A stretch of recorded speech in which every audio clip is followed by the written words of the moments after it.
मत्स्येंद्रिय, मत्स्यासन, गोमुखासन, गोरक्षासन और मंडूकासन ये एक साथ किए जाने चाहिए। समय की उपलब्धता के आधार पर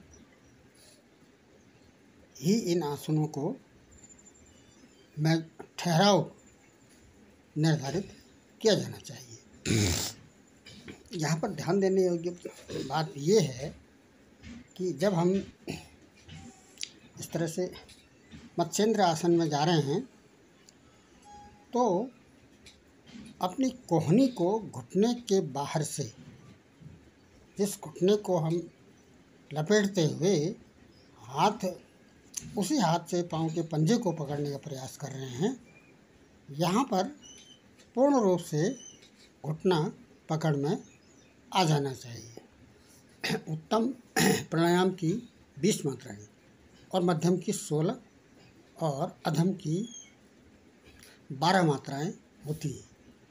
क्या मतलब है इसका? इसकी जो अवधि है, ठहराव की अवधि 20, 12 और 16 के क्रम में की जानी चाहिए। ये 20, 12, 16 क्या हैं? पूरक, रेचक और कुंभक। पूरक, रेचक और कुंभक। यदि हम कुंभक में जा रहे हैं तो यहाँ पर अधिक ठहराव अपनी सामर्थ्य के अनुसार ही किया जाना है। ये जब तीनों प्रकार के कुंभक, रेचक और उत्तम, ये जो मात्राओं का क्रम है, ये अगर सफलतापूर्वक हो जाता है तो इसमें मेरुदंड का जो सामर्थ्य है, मेरुदंड को समर्थ बनाने के लिए ही इस प्रकार के आसन किए जाते हैं। प्राणायाम भी 2 श्रेणियों में बांटे गए हैं, सगर्भ और निगर्भ।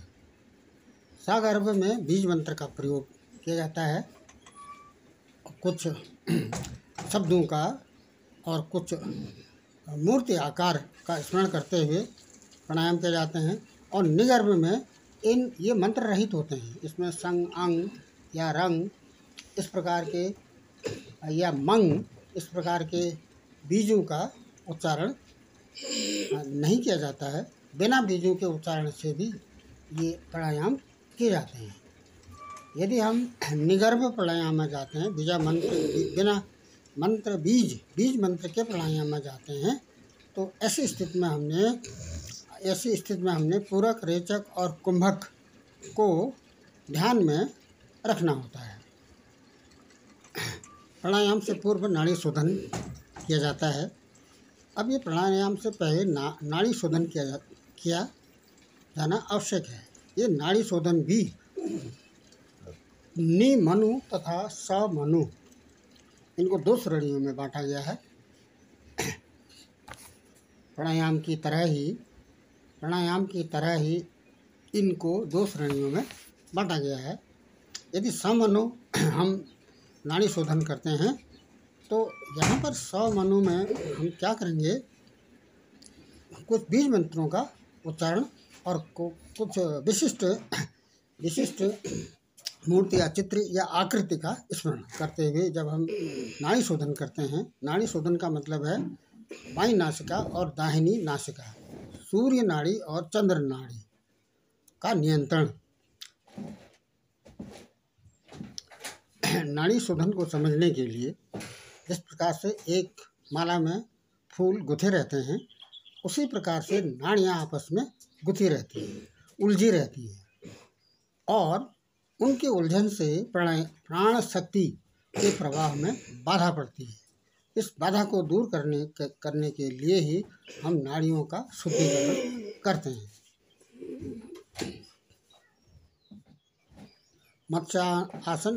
मत्स्येंद्र आसन, गोमुख आसन, गोरक्ष आसन का जो अंतिम क्रम है वह मंडूकासन है।